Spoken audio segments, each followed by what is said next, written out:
Hello guys, welcome back to the channel R study adda. Guys, आज हम start करने वाले हैं the summit within chapter की एक्सप्लेनेशन। इस चैप्टर में फुल एवरेस्ट के बारे में बताया गया है एंड इस चैप्टर के मेन कैरेक्टर है हमारे मेजर HPS अहलूवालिया। नाम थोड़ा अजीब है एंड मेरा वॉल्यूम भी आज काफी अजीब है कोल्ड की वजह से, उसके लिए सॉरी। एंड फटाफट से चैप्टर स्टार्ट करते हैं।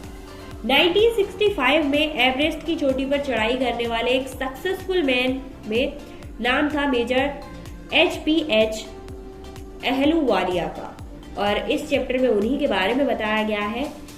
अहलूवालिया बताते हैं कि जब वो एवरेस्ट की चोटी पर खड़े हुए थे तो उन्हें बहुत ज़्यादा प्राउड महसूस हो रहा था और उनकी जो बॉडी थी वो काफ़ी थक चुकी थी। वो अंदर से बहुत ज़्यादा खुश थे पर कहीं ना कहीं सैड भी थे। अब भाई सैड होने का कारण क्या था? उन्हें पक्के तौर पर कोई भी आइडिया नहीं था कि वो सैड क्यों थे, बट कहीं ना कहीं उनको ये लग रहा था कि अब उन्होंने दुनिया की सबसे ऊंची चोटी एवरेस्ट को पार कर लिया है, अब इसके बाद तो कोई चोटी बची नहीं है, अब वो क्या करेंगे? यही उनकी उदासी का कारण था उनके हिसाब से। ठीक है, इसकी कोई क्लियर नहीं था कि भाई क्या था क्या नहीं था। अहलूवालिया कहते हैं कि एवरेस्ट पर चढ़ने के बाद उनके मन में बहुत बहुत बहुत ज्यादा खुशी थी और वो खुशी शायद लाइफ टाइम उनके साथ रहने वाली थी। उन्होंने भगवान के प्रति कृतज्ञता का भी अनुभव किया था। अब उनके माइंड में थी दूसरी चोटी। अहलूवालिया एक चोटी पर चढ़ चुके थे, अब दूसरी चोटी के बारे में सोचने लगे थे जो कि हेड था। ठीक है, वहां उस चोटी का जो हेड था वो उसकी सेकेंड चोटी थी। अब इतना जो चढ़ के आए थे उसके बाद उन्होंने रिजल्ट ये निकाला कि किसी भी इंसान को किसी पहाड़ की चढ़ाई पर चढ़ने के लिए या फिर अपने जीवन में कुछ काम को करने के लिए 3 कैरेक्टर्स का होना जरूरी है। अब वो 3 कैरेक्टर क्या थे? फर्स्ट था सहन शक्ति, मतलब आप कितना सह सकते हैं। सेकंड था आप कितने स्ट्रांग हो सकते हैं।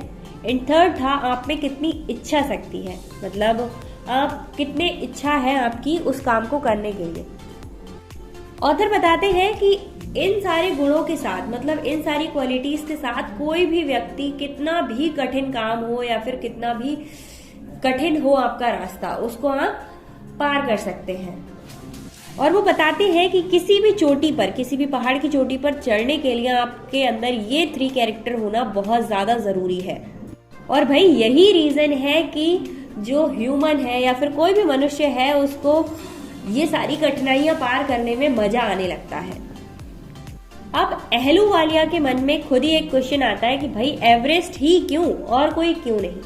तो अहलूवालिया बताते हैं कि उन्हें बचपन से ही पहाड़ और नदियां बहुत ज्यादा पसंद है, इसीलिए उनकी फर्स्ट चॉइस एवरेस्ट रहा था, क्योंकि वो पहाड़ों से बहुत ज्यादा प्यार करते थे। एंड एवरेस्ट उन सब में सबसे ऊंचा एंड सबसे ज्यादा पावरफुल था और ये पत्थर का, बर्फ का बना हुआ एक संघर्ष करने वाला, जहां पर संघर्ष करके आप उस तक पहुंच सकते हैं, ऐसी जगह थी।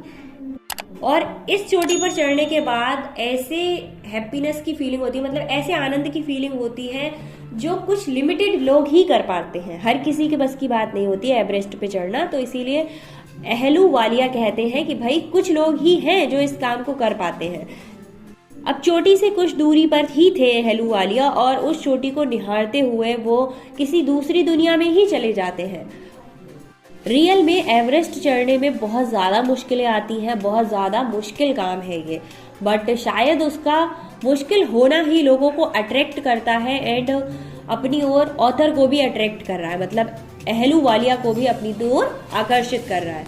वो उनके लिए एक चुनौती बन चुका था, जिसके मतलब उनको ऐसा लग रहा था कि जो एवरेस्ट है वो उनको आवाहन कर रहा है और इसीलिए ऑथर अपने आप को उसके पास जाने से नहीं रोक पा रहे थे।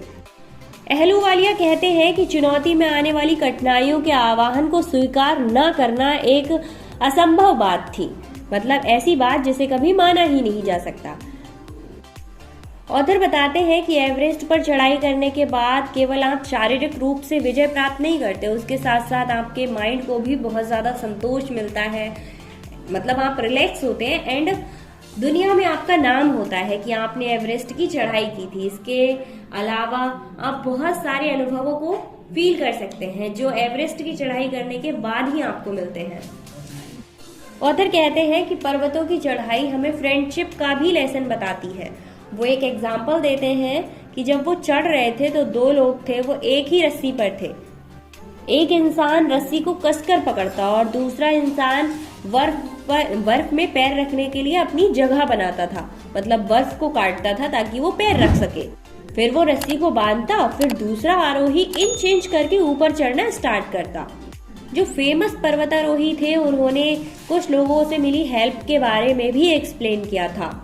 ऑथर कहते हैं कि आपको लगता है कि आप अकेले जाएंगे और एवरेस्ट की चढ़ाई कर लेंगे, तो ये पॉसिबल नहीं है, क्योंकि जब हम पर्वत की चढ़ाई करते हैं तो हमारे सामने शारीरिक कठिनाइयों के साथ साथ भावनात्मक कठिनाइयां भी आती हैं। और उन कठिनाइयों में जो हमारा ग्रुप होता है, हमारे फ्रेंड्स होते हैं, वो हमारी हेल्प करते हैं और हमें उत्साहित करते हैं आगे बढ़ने के लिए। ऑथर बताते हैं कि एवरेस्ट से नीचे उतरने पर या फिर मतलब नीचे नजर डालकर जब आरोही देखता है तो उसको लगता है कि हाँ भाई, मैंने कुछ काम किया और ये जो काम किया है ना, ये शायद सही किया है। मतलब आप इतना लंबा सफर तय करके जब चोटी पर चढ़ जाते हैं और आपको नीचे की सारी चीजें छोटी छोटी दिखाई देती हैं, तो आपको लगता है हाँ यार, मैंने जो किया वो सही था। आपके मन को, आत्मा को वो प्योर कर देता है एक तरीके से। आरोही जो थे, मतलब जिन लोगों ने एवरेस्ट को चढ़ा था, उन लोगों ने अपने सिर को झुकाया गॉड के लिए। अहलूवालिया ने एवरेस्ट पर गुरु नानक की एक फोटो रखी, रावत ने दुर्गा की एक फोटो रखी, वहीं पर फूदौलजी ने बुद्ध की एक स्मृति चीड़ को रख दिया। एडमंड हिलेरी ने वहां पर एक क्रॉस को गाड़ दिया, उसके ऊपर एक स्तूप बनाया। ठीक है, स्तूप बना दिया। ये सारे चिन्ह किसी न किसी की विजय थे, मतलब किसी न किसी की जीत थे और साथ ही उनकी श्रद्धा का प्रतीक भी थे। और लास्ट में एवरेस्ट पर खड़े होने का जो फीलिंग है ना, या अनुभव है, वो किसी भी व्यक्ति को अंदर से चेंज कर देता है, मतलब एकदम से प्योर कर देता है। ऑथर बताते हैं कि हर व्यक्ति के अंदर अपने खुद का एक पर्वत शिखर होता है और वो काफी डरावना होता है, असंभव रहता है, बट फिर भी यार, जिसके अंदर वो पर्वत है उस पर वही व्यक्ति चढ़ाई कर सकता है जिसके अंदर वो प्रेजेंट है, कोई और नहीं कर सकता। और जो ये मन के अंदर वाला पर्वत है ना, इस पर चढ़ना उस एवरेस्ट पर चढ़ने के बराबर ही है। ऑथर बताते हैं कि दोनों के जो रिजल्ट है ना, वो सेम रहते हैं। दोनों के आरोहण के बाद आप बदल जाते हैं, आप एकदम प्योर हो जाते हैं। आपको आंतरिक शिखर शायद एवरेस्ट से भी ज्यादा ऊंचा लगे। ऑथर कहते हैं कि आपके जो अंदर का पहाड़ है, अगर आप उस पर चढ़ाई कर लेंगे तो आपको शायद वो एवरेस्ट से भी ज्यादा ऊंचा लगने लगेगा।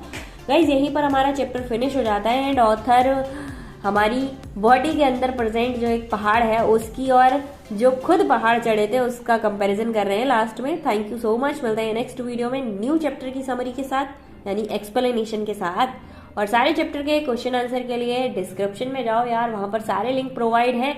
और चैप्टर की समरी चाहिए तो मेरे चैनल को चेक कर लो एक बार, प्लेलिस्ट बना रखी है, वहां पर सब कुछ मिल जाना है।